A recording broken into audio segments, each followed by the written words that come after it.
जो गहन ध्यान में लीन था, लेकिन उसका मन हमेशा विचारों से भरा रहता था। वह अपने मन को शांत करने की बहुत कोशिश करता है, लेकिन नाकाम रहता है। अंत में वह अपने गुरु के पास जाता है और अपनी समस्या साझा करता है। गुरु उसे एक अनूठा उपाय बताते हैं। वे उसे समझाते हैं कि मन को विचारों से खाली करने की कोशिश करना व्यर्थ है, क्योंकि मन हमेशा खाली ही रहता है। गुरु उसे एक घड़ा और पत्थरों के माध्यम से यह समझाते हैं कि विचारों को समझने और उन्हें सही दिशा में लगाने की आवश्यकता है।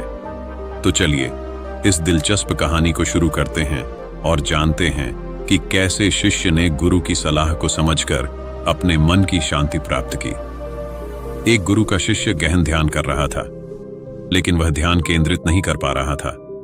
उसका मन हमेशा विचारों से भरा रहता था। उसने अपने मन को खाली करने की बहुत कोशिश की, लेकिन उसकी सारी कोशिशें नाकाम रहीं।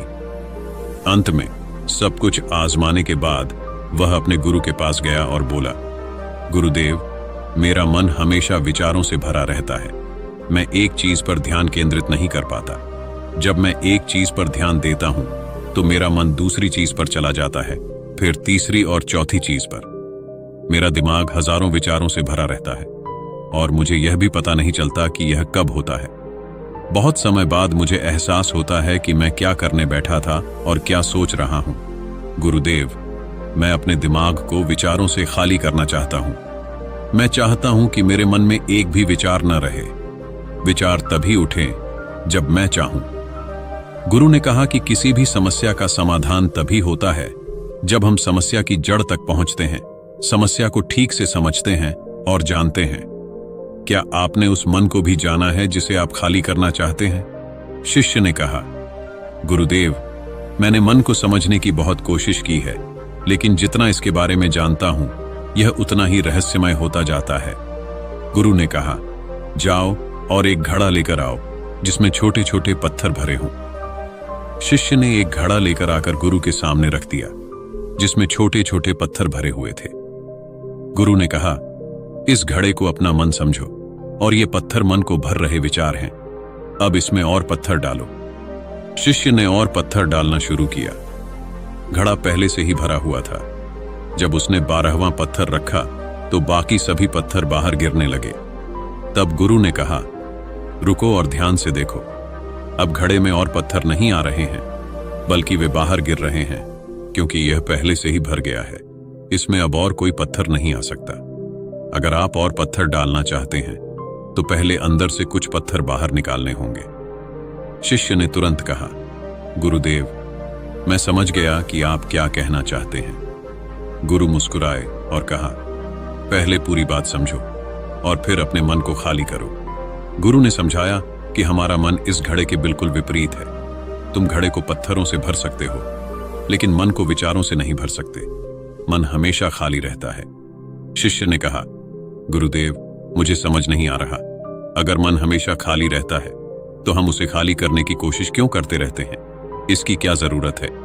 गुरु ने कहा, इस घड़े से एक एक करके सारे पत्थर निकालो। शिष्य ने वैसा ही किया और घड़े से एक एक पत्थर निकालता रहा और अंत में घड़ा खाली हो गया।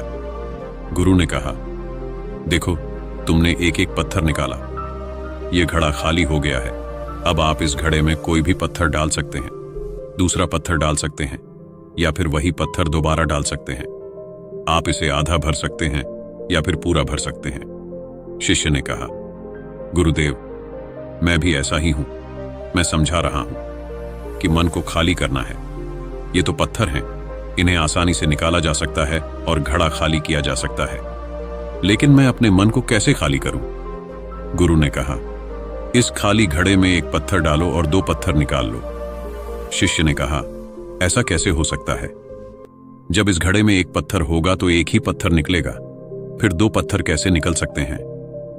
गुरु ने कहा, चलो ऐसा करो, इस घड़े में 2 पत्थर डालो और 4 पत्थर निकाल लो। शिष्य ने कहा, गुरुदेव, यह कैसे संभव हो सकता है? यह कोई जादुई घड़ा नहीं है जिसमें 1 डालो तो 2 निकलेंगे, या फिर 2 डालो तो 4 निकलेंगे। गुरु ने कहा, यह घड़ा जादुई नहीं है, लेकिन तुम्हारा घड़ा अर्थात तुम्हारा मन जादुई है। अगर तुम इससे एक विचार निकालोगे तो इसके पीछे 2 विचार होंगे। जब तुम उन दो विचारों को पकड़ते हो तो उनके पीछे चार विचार और उभर आते हैं। ये कभी खाली नहीं रहता। यह मन का मोह है कि सब कुछ है, लेकिन कुछ भी नहीं है।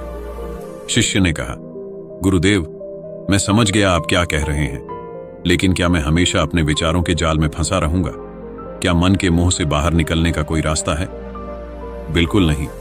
और जब आप उन चार विचारों को पकड़ते हैं तो उनके पीछे 16 विचार और उभरते हैं, जो एक लंबी विचारों की श्रृंखला बनाते हैं। आप कहीं नहीं रुकते, आप एक के बाद एक विचार पकड़ते रहते हैं। यह मिट्टी का घड़ा पत्थरों के घड़े की तरह है। यह भरा रहेगा, लेकिन आपका मन कभी भी भरा नहीं होता। हमारा दिमाग भी एक विचार के बाद हमारे लिए हजारों विकल्प खोल देता है, और हम एक मुख्य विचार को छोड़कर उन हजारों विकल्पों में फंस जाते हैं। शिष्य ने कहा, मैं आपकी बात अच्छी तरह समझ गया हूं, लेकिन अब मुझे क्या करना चाहिए? मुझे मार्गदर्शन करें। गुरु ने कहा, मन के जाल में उलझने से बचें। मन को खाली करने का प्रयास न करें। अपना ध्यान इकट्ठा करें, एकाग्रता लाएं। जो भी काम कर रहे हैं उसे अंतिम मानकर करें, ताकि बाद में उसमें फिर से कुछ करने की आवश्यकता न महसूस हो। और जब आप किसी दूसरे विचार पर काम करते हैं तो केवल उसी पर ध्यान केंद्रित करें, न किसी अन्य विचार पर। मन के भ्रम से बाहर निकलना आसान नहीं है, लेकिन अभ्यास से सब कुछ संभव है। शिष्य ने कहा, गुरुदेव, मैं भी ऐसा ही करूंगा। इसको समझाने के लिए आपका बहुत बहुत धन्यवाद। हम सभी अपने दिमाग को खाली करने की कोशिश करते हैं, जो सदैव उठते बैठते विचारों से परेशान रहते हैं।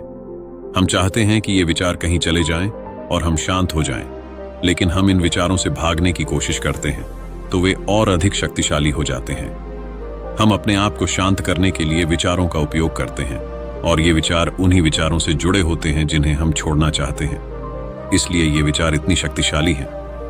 जब आप न सोचना चाहते हैं तो क्या आप शांत रह सकते हैं? यह संभव है जब आप शांत रहने की कोशिश करना बंद करते हैं और अपनी समस्या का समाधान करने पर ध्यान देते हैं, एकाग्रता लाते हैं और समझते हैं कि समाधान सोचने से होता है, चिंता से नहीं।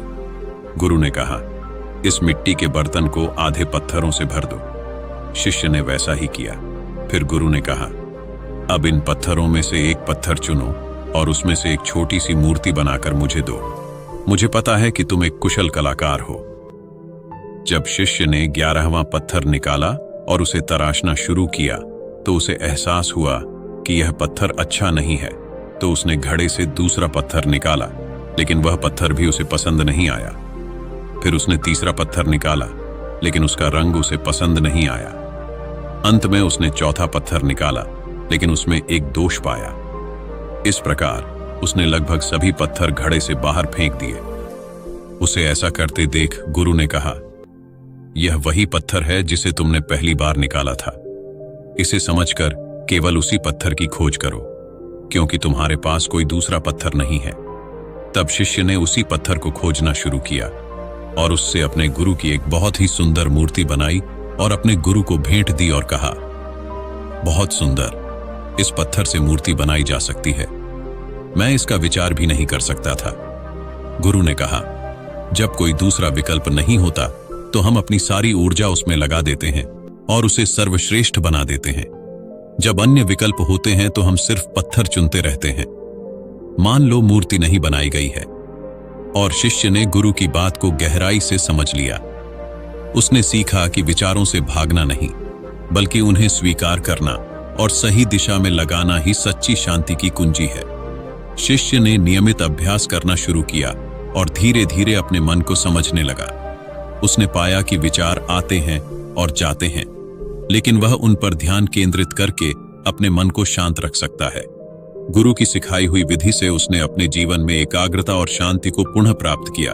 अंत में शिष्य ने महसूस किया कि मन को खाली करने की बजाय उसे सही तरीके से समझना और संभालना ही महत्वपूर्ण है। उसने यह भी जाना कि विचारों को रोकना नहीं, बल्कि उन्हें स्वीकार करना और उनसे सीखना ही सच्ची ज्ञान और शांति का मार्ग है। इस कहानी से हमें यह शिक्षा मिलती है कि मन को समझना और उसे सही दिशा में लगाना ही सच्ची शांति प्राप्त करने का मार्ग है। धन्यवाद दोस्तों।